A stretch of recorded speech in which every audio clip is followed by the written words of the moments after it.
This is Rashawn Slater, first round draft pick for the LA Chargers, and you're listening to the Charged Up Bolts podcast. Bolt up. Good day, folks, and welcome to a special edition of the Charged Up Bolts podcast. Today, my special guest is John from Bolt Dad podcast, all the way in Sacramento. How's it going, buddy? Good. How are you? Not too bad. Just like yourself, getting ready for the Easter break. Sun shining here in London, so warmer weather's here, which means we're on the verge of the NFL draft. Exciting times ahead. Woo, exciting. It is. Before we get into all that, John, just give you a quick intro how you became a Chargers fan and obviously give your podcast a bit of a boost there. Over to you, buddy. Sure, absolutely. Thank you so much again for having me. I really appreciate it. It's the first time doing anything like this, so thank you.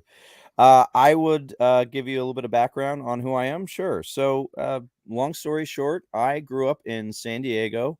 Big diehard Chargers fan. I really though became a big fan when Philip Rivers first got brought on, and then is right around that time when Drew Brees, when Drew Brees got injured, and there's that transition.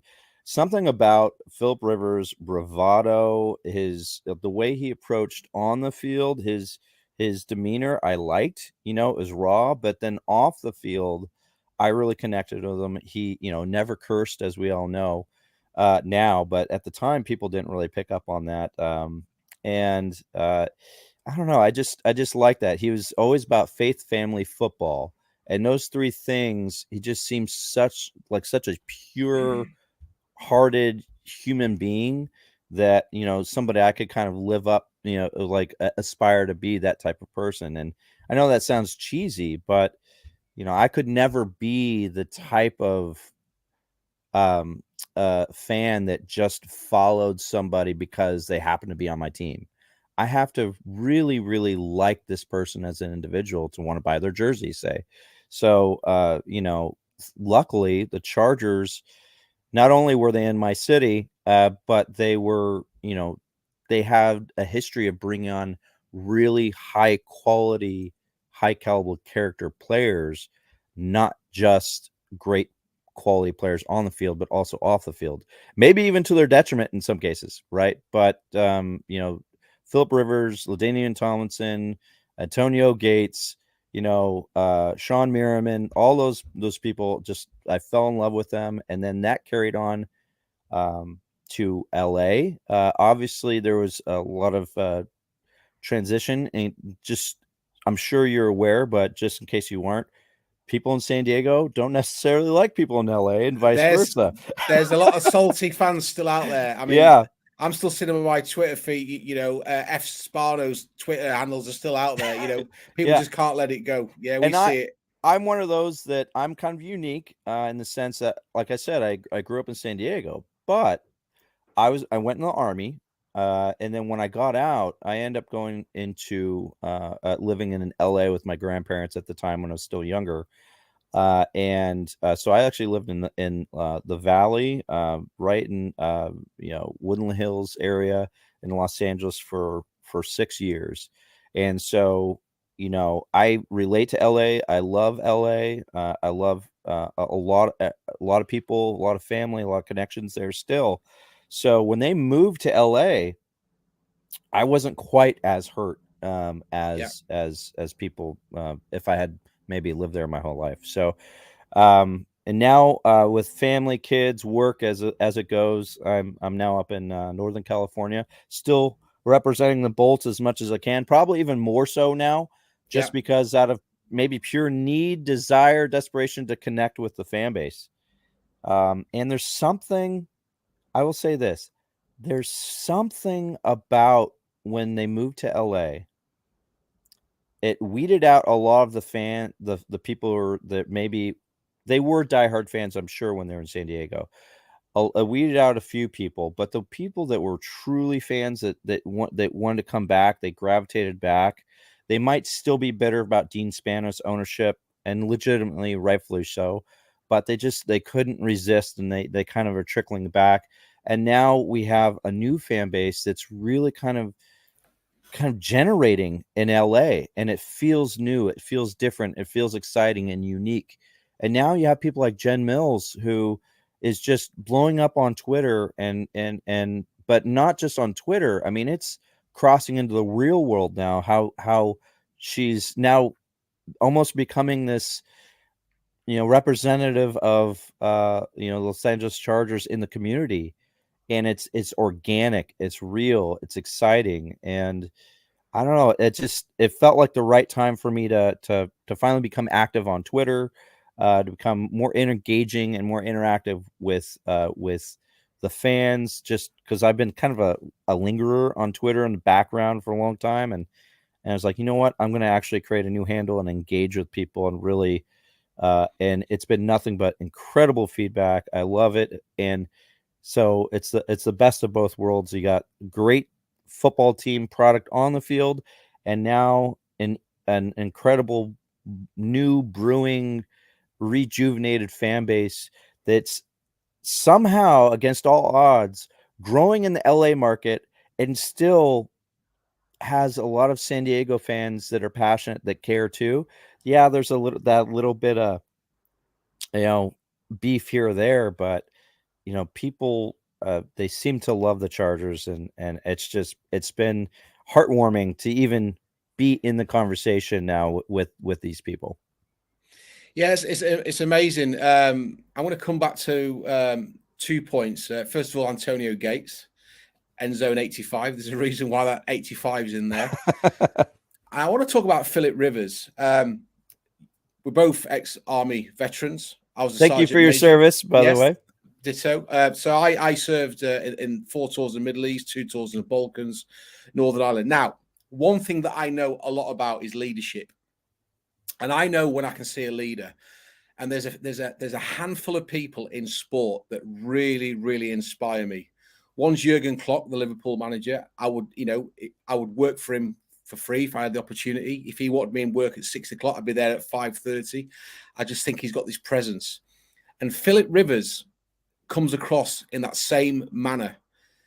He walks the walk, yes, as well as talking the talk. And I think it really, really irritates me when people knock him down because he's got a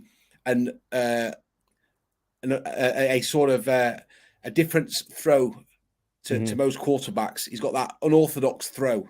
Well, so what? He pushes, right? He pushes. His arm comes out and he pushes a football. Yeah. Well, so what?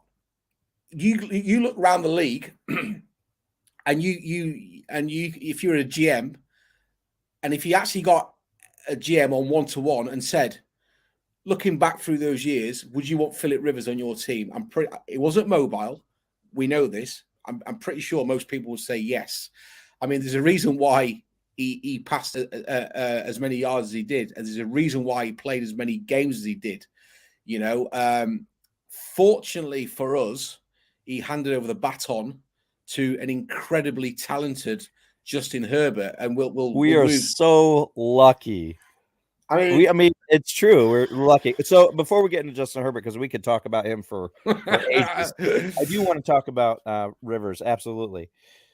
So here's my opinion on Rivers. I think people tend to forget, his early years, and here why I think, and I could be wrong. This is just my perspective.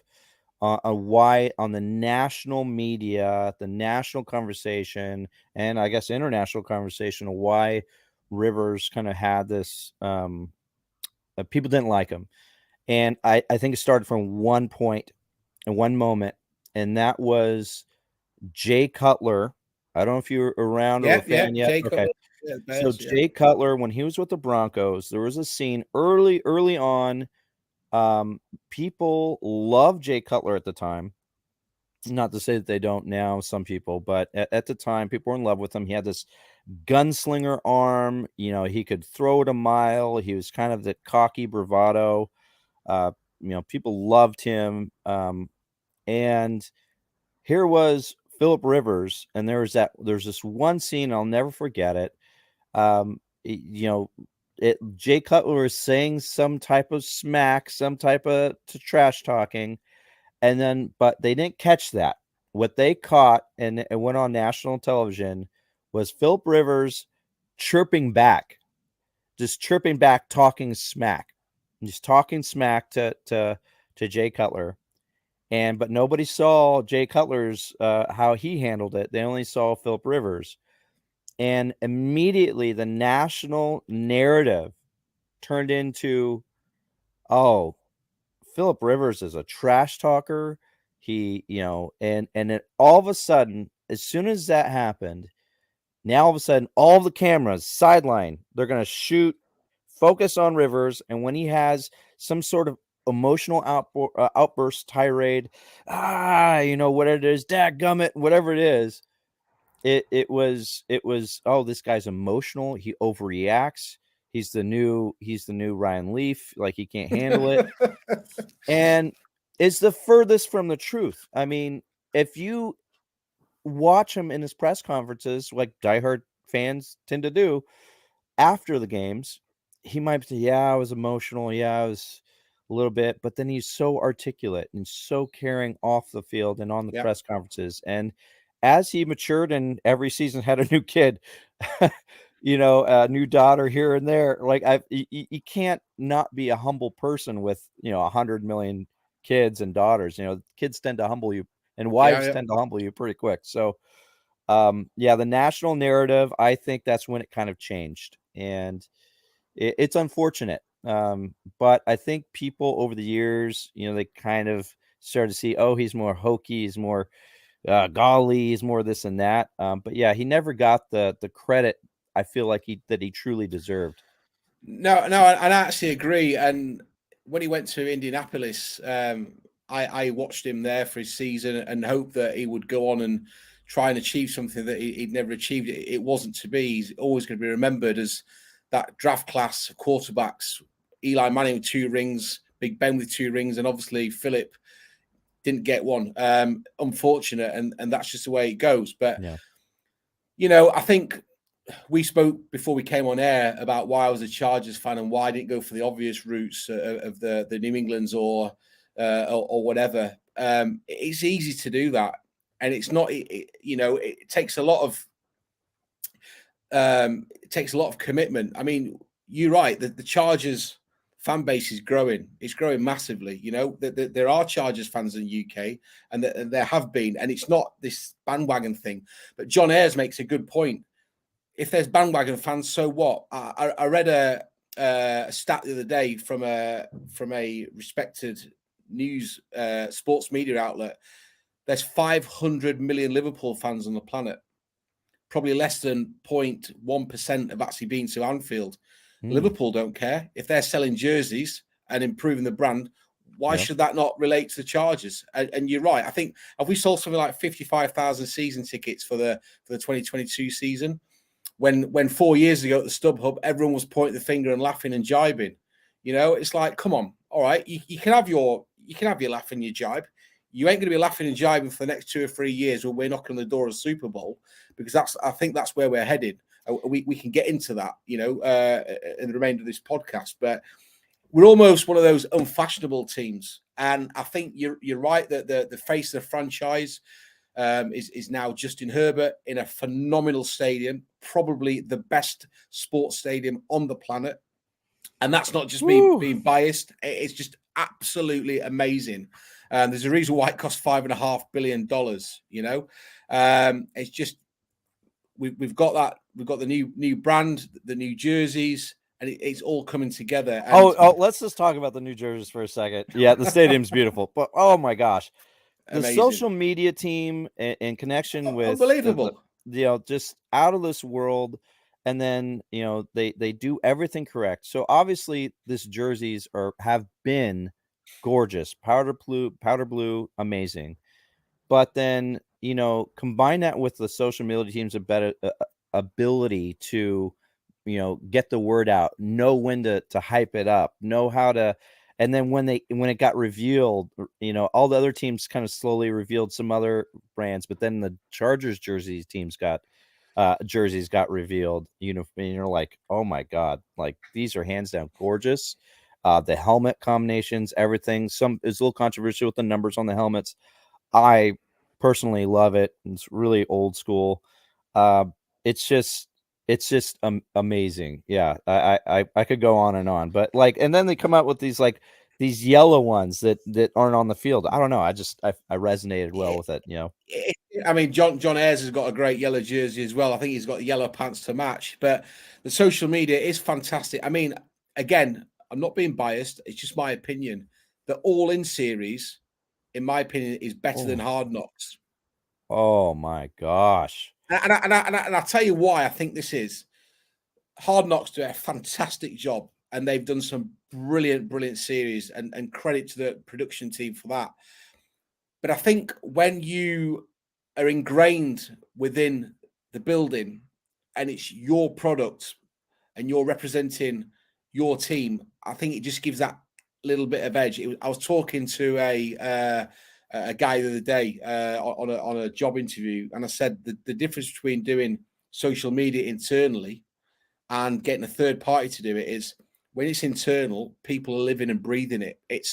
You're almost like taking responsibility for carrying that message forward, and you can see that with the content that Chargers put out. It's amazing, absolutely amazing. Totally agree. So, Hard Knocks, wonderful. Been broadcasting for years on HBO, and I mean, let's keep it real. It's repetitive.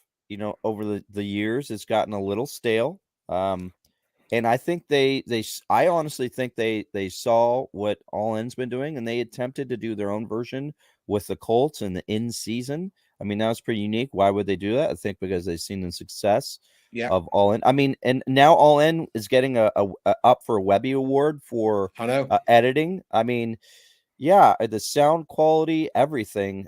You know what? It reminds me of, if being an F1 fan.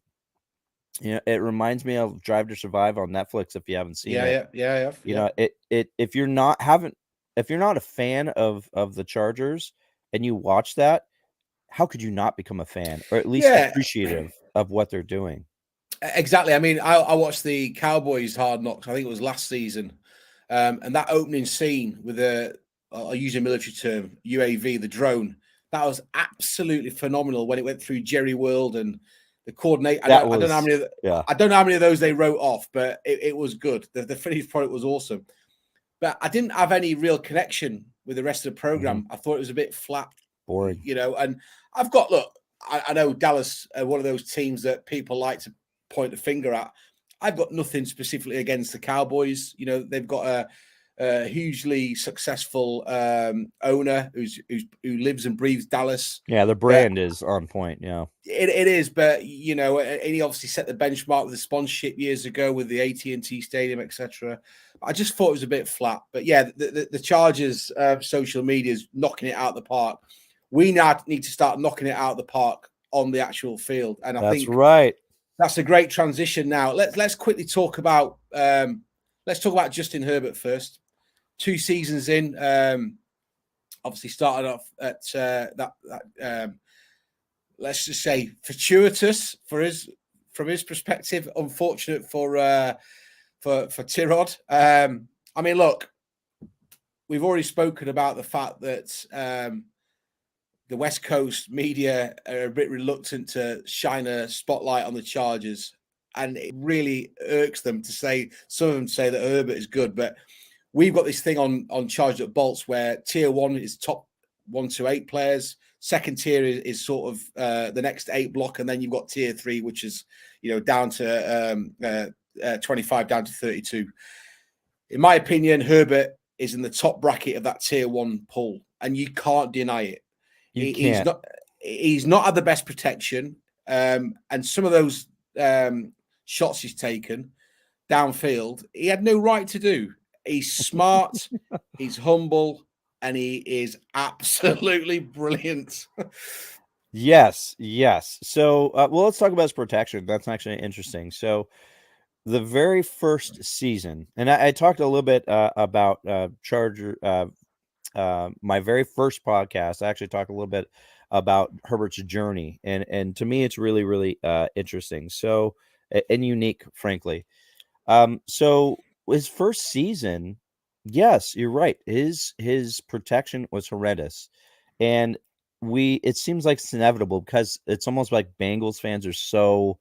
It's a really touchy point for them. Before the Super Bowl, they didn't really have much to hang their hat on because okay, he's got Herbert is so quiet and reserved, but he kept getting compared to Joe Burrow, and the thing they kept saying was, "Oh, Joe Burrow, excuse me, Joe Burrow, he doesn't have protection and all that." But obviously, very true. But look who's right there at the bottom with him in protection the very first season and had incredible success. Yes, Herbert. Justin Herbert. In fact, statistically, I think it was even worse, if I'm not mistaken, than Joe Burrow his first season. Now, the difference is our team in the draft focused on the offensive line, brought in Lindsley, and then let's be honest, we got lucky with Rashawn. I think we were going to draft him if he fell to us, and he fell to us. But I don't think anybody expected Rashawn to be the beast that he is, especially he taking a year off due to COVID in college. I mean, he's just incredible. So he had the similar challenges, and he had Anthony Lynn. Anthony Lynn is his coach. Yeah, and he had everything going against him, right? He's a backup for a reason. And the coach clearly loved Tyrod Taylor. And I get it.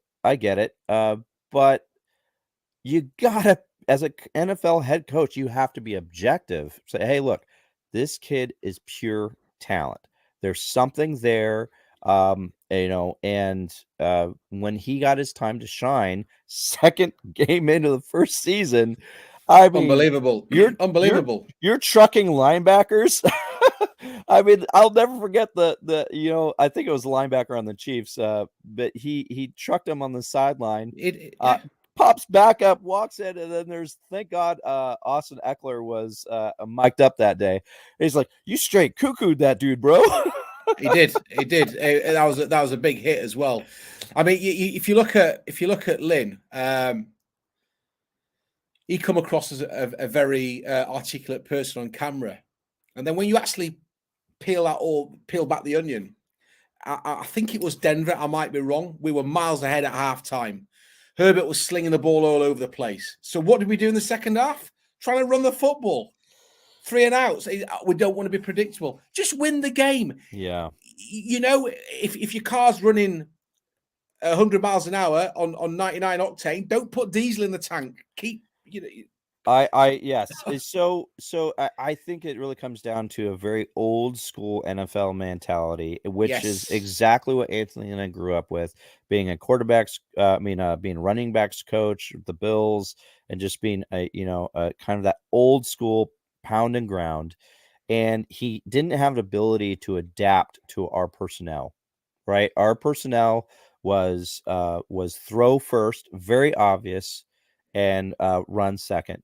And Anthony Lynn's old school mentality is, we're going to run down your throat. Eventually, it's going to bog down the defense, and all of a sudden we could maybe start taking some opportunities to play action once those opportunities get opened up. And that's an old school approach. It's worked for other teams in the past, but has not worked for us, for the Chargers ever. No, clearly. So somebody needed to come in and do something different. And nothing against Anthony Lynn. I think people actually liked him quite a bit as a human being. Yeah, agreed. Yes, 100%. Good. He has that story that people can resonate with. With him getting hit by a car, and when he was with the Cowboys, and so but yeah, and I think players did like him, right? When they played for him. But you're exactly right. His play calling, it was boring, frankly. It was old school, predictable, very key. We needed something, right? It was run, pass, run. I'm like, we know we're gonna run it. Stop. They know, we know. Come on, let's pass the ball for the first time ever on first down, and oh wow, we have success. Well, how about that? Why do we have success? Oh, because the play broke down and Herbert had to improvise. That's why we had success. Yeah. Okay, well let's adjust it to make our boy Herbert the central key to our success in offense, and that is what we saw. The biggest difference, obviously, and then pass protection improvement helped with what we're seeing in the second season of Herbert. Yeah, I mean, no sophomore slump. I think Bez, he thought that would happen, and it didn't. I think, look, you need a few key ingredients to be a good a top quarterback in the NFL. You've got to be athletic. I don't mean running all over the field like Deshaun Watson. You've got to have the frame. You've got to have the endurance. Herbert's got that. You've got to have the mentality. Herbert's got super high IQ, and that, I mean, I think he's had a different play caller, hasn't he, all the way through his career, even at Oregon. All the way through his career. This is literally, it's insane that this offseason is going to be his first offseason going into it with the same coaching and same system. Like, it's just mind-boggling that he's had the success that he's had, given all of the obstacles in his way. I mean, I think you get the feeling that Justin will go away in the offseason, where, look, and I don't want to start throwing names out there. I don't want to be, I don't want a lawsuit against me, but there'll be players out there that'll be doing things that they shouldn't be doing against team protocol. Herbert will be swatting up and why didn't this work? Why didn't that work? Why were mechanics breaking down there? And he'll be working on that. Yes. And that's true professionalism. And that's the same in any sport. And it's, these guys that reach the top, the likes of Tom Brady, it's no accident that they're just working and working and working and working. And I think Michael Jordan, he didn't he once say, for all the rings that he won, he missed tons and tons and tons of baskets and free throws, which means that he wasn't perfect. And I think you get that mentality with Justin Herbert. He's very humble. He's a very different person to Joe Burrow. You're not going to see Herbert running around the dressing room with a cigar in his mouth and just silly antics and stuff like that. And I think you do need that. A friend of mine's a Falcons fan, and we always have a laugh and a joke about who's going to be the next person to be getting thrown out of a franchise. Your Antonio Browns or whatever. And I said, funny enough, he's called John as well. I said, John, it's strange that the Chargers never have these personalities in the building. They're always people that sort of abide by the rules and do what they're asked. And I think that's a challenge in itself, getting those people in the building. I mean, Baker Mayfield came out, didn't he, recently? And rather than waiting to get a new franchise, he's now started throwing stones at the Browns. Now, if you're looking to bring him in as a Seahawks or whatever, you'd be like, actually, I don't want you, mate. I don't want that personality. I don't want that negativity coming into the locker room. Whereas Herbert, I think it's positivity. It's like another Antonio Gates or another LT or professionalism. Yes. Dedication. Absolutely. So I do definitely want to get into Justin Herbert, but I'm gonna give a tip of the cap to somebody that I think all the Chargers fans do not like. All the Chargers organization, that might be the owner, Dean Spanos. And I get why. But I don't want to get into the negatives aspect of it. What I want to say is there has been one commonality with I think Dean Spanos, and then maybe we'll give majority of the credit actually to Tom Telesco, is that clearly they made a concerted effort through the draft, through onboarding people in the off season, is the character of the people. Right. And I think, you look at some fantastic players like that who might pick around the same range with us in the draft. Seems like every year, like the Cowboys they kind of hover around the same. Cowboys haven't had any success in the last 20, 30 years. But you know what? They also don't care about the character of players that they are bringing on. And they just kind of win now mentality. Sure. But, at the behest of, potentially bringing in some iffy players, whereas we definitely focus on bringing in high quality characters but almost to our detriment in some cases, where I think like we could have taken a chance on that guy. And I say that as an example. Yeah, I was going to bring up Jackson as DUI, but I don't want to do that. He's no longer with us. Rest in peace. But the thing is I think when you get lucky as an organization to be so focused on bringing good quality, high character people, but then actually have great talent and the combination of that on the field. I mean, we struck gold with Herbert in that sense. I mean, I don't know if you read this article that came out a while back that they wrote.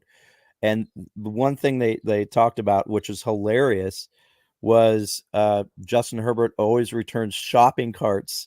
I did see it because it drives me mad as well. And Yeah. Do you know what? Every time I go to the supermarket now, I think of Justin Herbert. Me too. So citizenship. Look, we grew up, military. We're it's indoctrinated into us. Yes. It's something part of our DNA. But I think so. And so, to see, but let's be honest though. I mean, I got suckered in. I don't know how many fans did, but I got suckered into the national media narrative when we were drafting Herbert. I wasn't disappointed when we drafted him, but I did want Tua. And why did I want Tua? I wanted Tua because he had a documentary that was on him. He had this kind of he seemed almost like this Drew Brees bravado, in front of the camera, like a leader of men, those kind of things. And that's what I really wanted. That's what I gravitated towards. And then I saw Herbert, all the highlights. I'm like, oh, this guy's great. Sling it down the field. Awesome. 6'6", 236. I think he's like 240 pounds now. And, I was like, but he's kind of a soft kid. He's nice.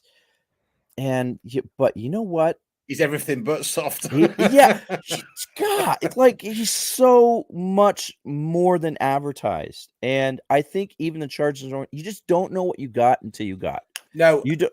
You just don't. And let's talk in terms of media and broadcasting and what we're doing now, even in just podcasting here. You don't know if you can talk in front of the camera until you do it. You just don't know. And I'm not saying I'm great at it, but like I was the first time doing my first podcast, even just the other week. I'm like, can I talk for 20 minutes? Like, I don't want to screw this up. I might make mistakes. And you when you approach it in the sense of, you know what, I'm just going to do the best I can and see what comes of it, put my head down and one day at a time, not thinking too far ahead. That's what Herbert is. Herbert is the kind of guy who puts his head down one day at a time and learns the playbook, learns the what his strengths are, what his weaknesses are, and how he can improve it. And you can tell that he's so much more confident, not cocky, confident, so much more confident. And I want to just touch on, we'll probably get to Brandon Staley a little bit. I just want to touch on Brandon Staley for a second. All those fourth downs. If we're going for a fourth down on our own 23, probably don't want to do that. Please don't do that anymore. But, the success we had going for all those fourth downs when it counted, when we needed it to happen against the Raiders in clutch, last game of the season. And I watched that game with a Raiders fan as my neighbor. He hates the Chargers. He was like, your boy, like I'm just like in shock. I'm exhausted mentally, physically, emotionally watching that. He's just like, that guy's special, is something different. And you know why we saw greatness that day? I think because we got lucky with the right coach who from day one said, we're going to form this offense around Herbert. And I noticed that he's got this mentality of being kind of, soft. Well, we're going to show the world he's not soft, and I'm going to make sure he goes for it. And so it built confidence throughout the year. And so when it really counted, you're like, wow, this kid's special. So let me just jump in there because I could speak about this for about 4 hours. We're onto something, right? So Herbert and Staley. The thing that boggles my mind. It's taken so long for sport to learn from each other within a sport and from cross-pollination. What do I mean? So there's a book out there, great book called Peak Performance. The guy that wrote, one of the co-authors, his cousin was my mentor and left the military. She helped me sort of transition into civilian life. The book's amazing. One of the first chapters is about the US women's national soccer team. And when you read it, the US women's national soccer team are 30 to 40 years ahead of the English national men's soccer team in the way that they set up, the way that they prepare, the professionalism. Okay. Now, moving on from that, you look at Moneyball, great film, great documentary about the A's, the analytics. Soccer players now, soccer teams are starting to adapt that a little bit late. The English soccer head coach, who's Gareth Southgate, who's outstayed his welcome, in my opinion, he came over to the NFL to understand why there's so many coaches and what value that has. Liverpool have a touchline throwing coach based on analytics. Mo Salah was signed because not because of the goals that was scored when he left Chelsea and he went on his way, that journey to Liverpool. It was analytics on chances created and positional awareness. All this stuff's been done in the NFL for years. And now you get the mix where you've got somebody like Coach Staley and Herbert who are probably on the same page. When they're talking plays, it all starts to work. But the key thing for it all is capital L, luck. Not Andrew Luck. Fortunately, he's not with us, obviously playing the game. But the draft, it's crazy. I take everything related to the draft with a pinch of salt. And the analogy I give to any UK sports fan that's getting new to the draft, even my wife, I'll say, look, Ryan Leaf, top draft pick, absolutely garbage. Tom Brady, forgotten man, 6th round, 7 Super Bowl rings. People just don't know. There was a great article today, John, on the NFL Network. I don't know if you saw it, Good Morning Football, called Angry Twitter. So they basically, what they did, they got a handful of picks. So they started off with Kansas City. The Chiefs announcing Patrick Mahomes. And then a load of fans say, what are you doing? What are you doing? What are you doing? And I thought, I'm waiting for it. And it came, Herbert. And they put all these Twitter handles on, all the people that have been slating Herbert. Oh, good luck with that. Why don't you get Deshaun Watson? You've got a Ryan Leaf too. Well, we just don't know. And that's the thing. You do need an element of luck. Rashawn Slater, Derwin James falling the way that they did. I mean, we obviously 17th pick this year. Yeah. You could argue that a top 20 pick is going to add value to your roster. Not guaranteed. Trevor Lawrence. That dude, if you'd have never watched a game, if you'd have fallen asleep for 12 months, you'd have woke up today going, did Trevor Lawrence get MVP? Who's Trevor Lawrence? Yeah. But it goes back to what kind of mind-boggling when you think about it that way. It is. It's what you said when you come on the air. The media control the narrative. We, the fans, are just led to, walk the path of the trail of the breadcrumbs that the media are saying. But that's all changed now because we've got podcasts. People have got independent thought. Oh my gosh, you go on YouTube or all these different podcasts, like the amount of knowledge and actual player breakdown, and especially when you get this time of year, it's so fun with the draft. I mean, the NFL has really become a year-round thing now when you're talking about the draft and it. So steering it to the Chargers, yes, luck, 100%, no question about it. I will give a tip of my hat also to Telesco in this sense. He seems to be very systematic every year. Systematic meaning I'm going to follow the same process. I'm not following my gut. I'm following the same process. So what that means is I'm going to rely on all the research, that my scouts have been doing and all year. I'm going to review all that. We're going to create this board, right? And we're going to pick based off of the highest quality caliber player, not necessarily based on position, but the highest quality caliber player. This is what he said. A lot of GMs say that. but I think the proof is in the pudding here. I think you see that he really has stuck to his board, which a lot of GMs don't. A lot of GMs, they just shoot by the hip and they're like, oh, well, what's hot? What's the hot? It's going to sell the next ticket. Or maybe they're swayed by the owner. What's going to sell tickets? Yeah. And, if that was the case, if Tom Telesco was that type of GM, by now he would have traded up in the first round and gotten some splashy pick, but he didn't. He's stuck with each pick.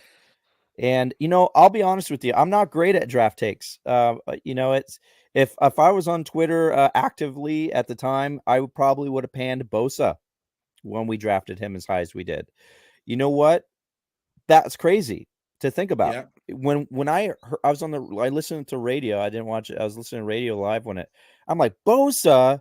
I was like, oh man, I was falling for the narrative of all these different players. Yeah. And then every time right on cue we draft somebody, I immediately scour the internet, look for all the highlights on this person and I'm like, dude, this guy's a beast. He's an This animal. guy's amazing. Whoa. Oh, I can't wait to have him on the team. Oh my gosh, he looks like a gladiator. Like, I'm just super excited. And flash forward a year, he's my favorite a favorite player and all that. And so and then who I was really excited about? Some players that aren't even on the team anymore. Well, Verrett, I liked Verrett. He was good, but I was like genuinely excited about it, and he had a lot of potential. And he ended up doing fairly well for 1 year before he got injured, unfortunately, again in San Francisco. But again, there's luck, but Telesco, at the very least, he seems to have a system. And it's the same thing with that system throughout the entire offseason, not just drafting. It's also when he goes for re-signing players and everything. I'm not going to re-sign and talk to player agents until I've gotten to this stage. Sorry, I'm not dealing with you until I've signed these bigger players yet.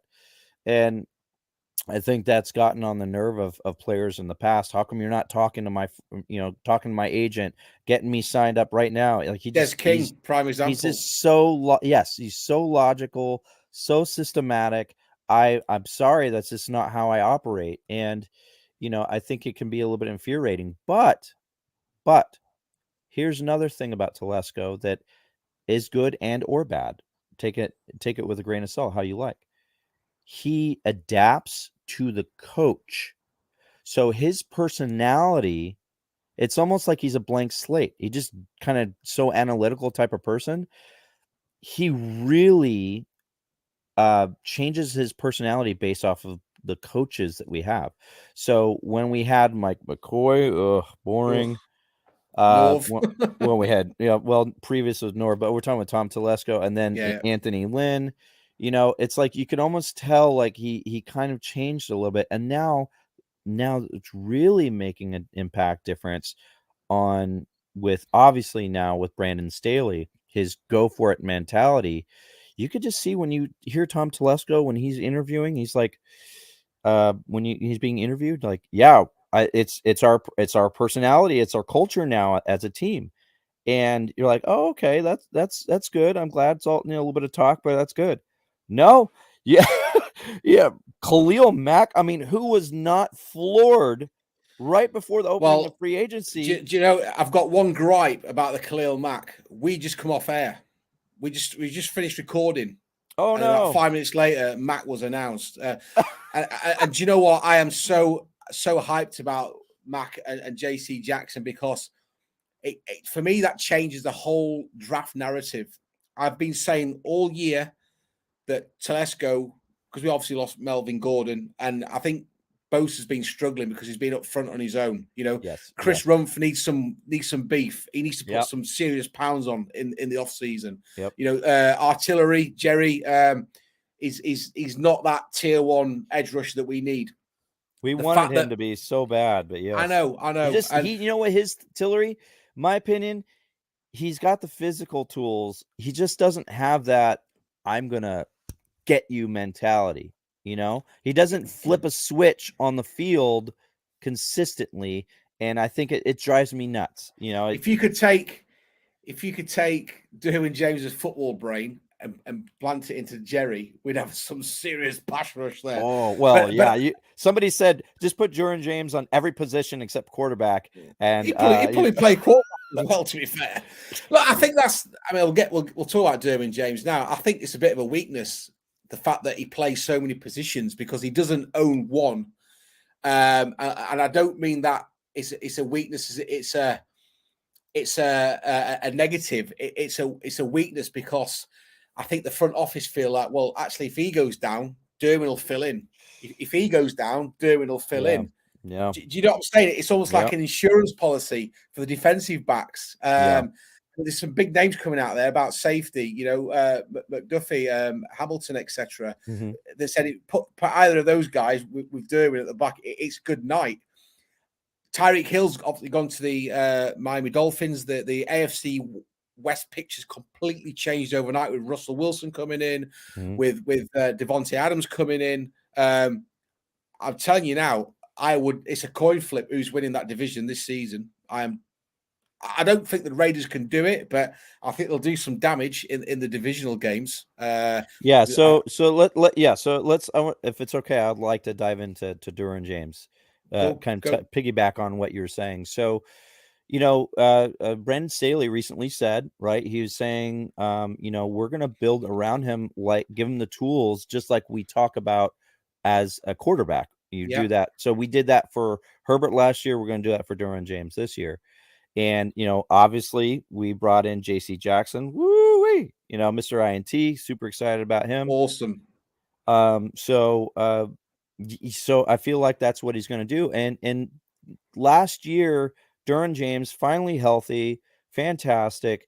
Didn't have as many big splash like sacks and interceptions that we had hoped. And I think exactly but he was still very productive. But I think that's exactly the reason why, is what you were saying, is because he's all over the place. He's that utility player now, because he has the intelligence mixed with it's the because he's so abilities. Good. You can play him anywhere. You can play him everywhere. You can play him. You could play him in the slot. You could play him as a pass rusher. You could play him, a deep corner. A deep safety, whatever you want. He can do it.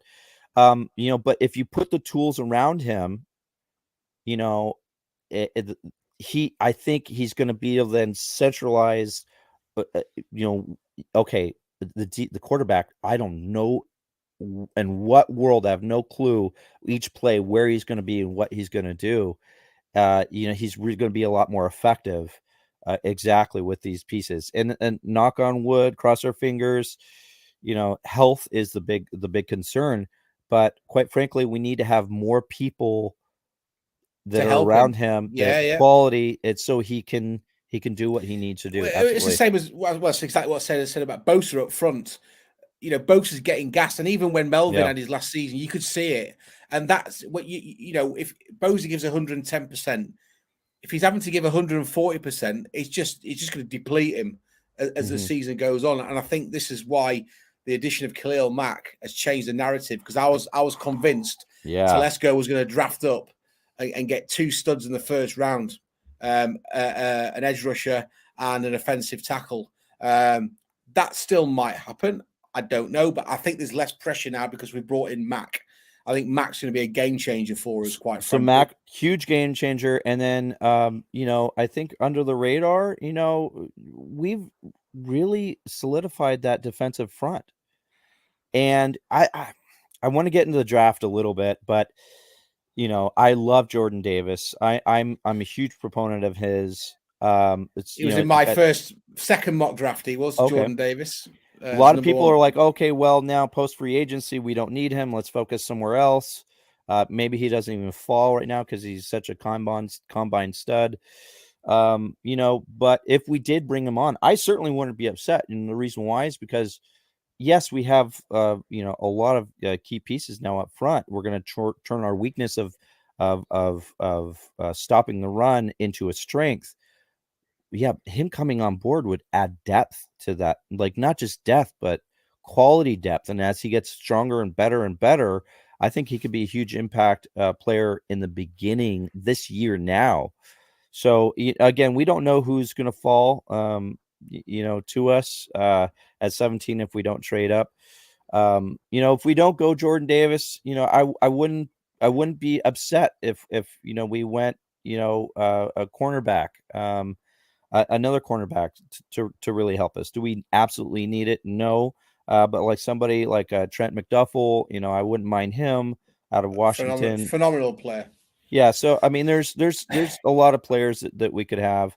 A lot of people right now, it seems like the hype is all about having wide receiver. And I'm not here to slam any decision at all. Somebody like a Jameson Williams, it would be incredible to have. Holy smokes. Drake London, if he fell 17. Yeah, I mean, you just don't know who's going to fall. So I mean, like if we got any one of those players, at this point, I think I'm been humbled enough over the years of getting upset, ups and downs. I'm just going to be ecstatic on who we pick. I'm going to do the same thing. I'm going to go right on YouTube for the next month or two, just fantasizing on how this new player can be added to our. Look at the highlights and how they can be added to our defense or offense. Well, here's one for you. I've got a proposition for you. Why don't we make this a two-parter? Come back in part 2 and talk draft and permutations. Yeah, absolutely. Because there's an argument for moving Matt Feeler to right tackle, which I'm against. And we can discuss that. Yeah, totally. And the reason is I don't think with him and Sean on the left-hand side of that line, it's been phenomenal. And I think you maintain with you got Lindsley, Filer, Slater. I think you keep that together there because it works. If it ain't broke, don't fix it. Yeah, right? Exactly. So, I mean, why don't we get into that then? We'll arrange sure. Another broadcast before the draft of the 28th. Yeah. Oh, I'd love to. We'll talk everything. I mean, I could sit here for hours and talk Chargers football. One thing that I would like to talk about, and I know Dan King said that we should be signing a wide receiver because of obviously Herbert's ability. One thing that we're overlooking, we need speed. I think the Chargers on paper must be one of the slowest teams in the NFL. We've got to bring some speed in. Andre Roberts has not come back, which I find very strange. Kick returner. We need someone. I was bummed about that. I mean, I don't know what's going on there. Whether they think that he can't produce that again next season because was he 32, 33? Well, he had some kind of cryptic tweets right before we found out who to replace him with. Big name out of oh my gosh, it's escaping me. We picked him up fairly recently. It's escaping. We replaced him with a quality player. I want to say it was out from the Commanders. I want to say his name's escaping me. My mind's gone blank. That's okay, but we did replace him with a quality player. But at the time when we let him go, right before we found out that he ended up being released, he was like, he asked how old do I look? I'm like, oh, that's a cryptic. Yeah, that means Tom Telesco probably said, hey, sorry, we're not bringing you back. Yeah. You're not viable for our long-term future. I'm like, yeah, but he was so clutch for us. Yeah. This past season, just let him stay one more season for crying out loud. But it is what it is. It is. Look, John, I think we'll wrap up there. 55 minutes. It's been great to talk to you, buddy. Long.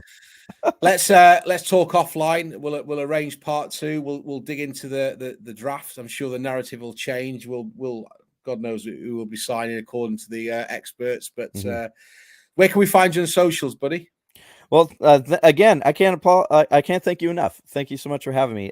So I'm Bolt Dad at Bolt Dad Podcast on Twitter. The following is slowly growing, which I'm so thankful for.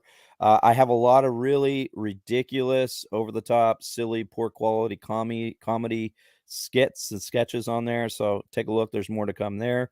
One starring my daughter. She's adorable. And then I'm going to have more silly stuff like that. And then my podcast is on YouTube. Again, Bolt Dad podcast. You can just search me through there. So far I have up 3. I just released my 3rd podcast. I call them a podcast. I haven't actually downloaded them into like Spotify and all that, but I'm looking into doing that. It's more of like kind of the director approach where it's YouTube. I'm not director by any stretch. That guy's a legend already, but it's kind of that but I'm a lot more casual. I don't have a script. I kind of like what we're doing right now. I have a general idea what topics we're going to talk about. I'll probably have a few more condensed videos going forward, rather than going 20-minute length long videos. So, but yeah, that's where you can find me. Again, Bolt Dad. I say Bolt Dad. People might be wondering why. This is my man cave. This is my way to escape away from my family. So I am a dad. I got a 2-year-old, almost 3, and a 4, almost 5-year-old. So it's a crazy life. I love them to death, but oh my gosh, football is my escape. This is the Bolt Cave, Bolt Dad. That's kind of where I came up with it. Brilliant. Look, great to chat, mate. We'll obviously speak again before the draft part 2. We'll dig into who we're going to draft. We'll come with some crazy permutations, and then before we know it, it'll be April the 28th, and the commish will be announcing the 17th overall draft pick in Las Vegas. And I hope Jen Mills, I hope she gets to do one like later round announcements. I'm looking forward to it. I hope so. Yeah, she was on the podcast. I know you've already seen the episode with Bez. Yeah. Bez jumped on there. Guys, thank you for tuning into this special edition of the Charged Up Bolts podcast. We'll be back with John in the next week or so. I'm going to go and get a cup of tea and get ready for tonight's episode with the rest of the crew. John, take it easy over in Sacramento, buddy, and bolt up.